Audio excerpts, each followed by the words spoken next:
I found this special place in Middle Tennessee, in a barn,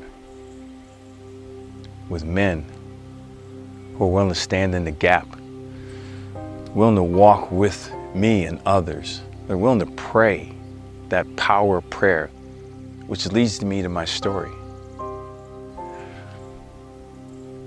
Over 6 months ago, I was involved in a horrific accident.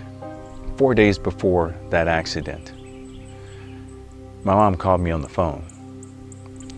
And she says, "Stacy, I'm praying for you." And I said, "Oh, really, Mom? What are you praying for?" She says, "Well, I'm not praying for you. I'm praying for your wife." And I like, "What are you praying for my wife for?" She says, "I'm praying, Stacy, that the Lord keeps you and preserves you and protects you. Praying a hedge of protection around you, because I don't know what would happen to your wife if something ever happened to you."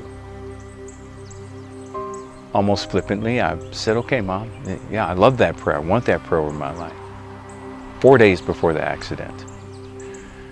The day of the accident, my wife is out of town.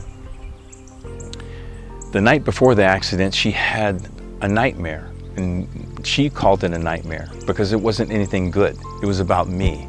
The devil was working on her about me, attacking her about me. She woke up that morning in a hotel room, called her managers, called her staff in to get on their knees and pray for me that morning, not knowing this hasn't happened yet. This was, 10 hours later that this would occur. I was driving down the road, and I was in my wife's car. That day was beautiful out. I usually drive a convertible. On that day I would have been driving a convertible, and I just chose not to drive it for some reason. I took my wife's car. She was out of town.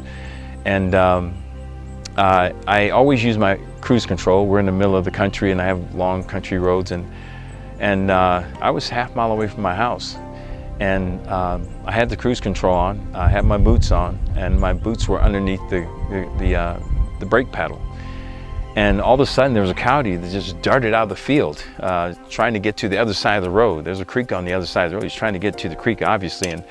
And as soon as he did, it just startled me. The empath in me, I don't want to hit. I almost thought it was a dog, and I just kind of panicked. And then the panic, on top of the panic, was my foot not being able to get on top of the foot pedal, or the brake pedal, which even made me more panicky. By that time, I was so focused on stopping the car that I wasn't paying attention where the car was going, but it veered off the road and sent me careening into a multitude of trees, bouncing off trees left and right, ended up into a tree, actually 2 trees.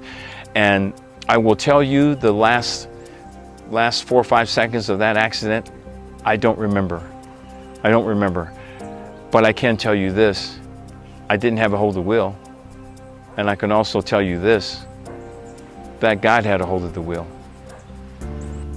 When I came to in the car, it took a moment for me to even realize even where I was.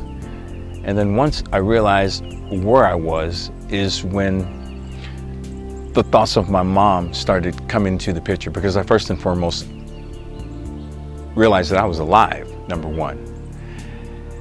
And then once they extracted me out of the truck, and I got up on the road, and there were several people out there, and they were just looking at me in awe, like I was a ghost. And it took me to a place then that I just couldn't take it anymore. I literally broke down in tears, and I was praising the Lord and thanking the Lord for not only saving my life, but for preserving me. I literally walked away from an accident that looked like a bomb exploded in it. And it took me a while to grasp that. The power of prayer is real, not only from the people that we love, but from men, or should I say man to man, to have a spiritual connection and a covering that only men can give other men, not taking anything away from a wife or a mom or a kid.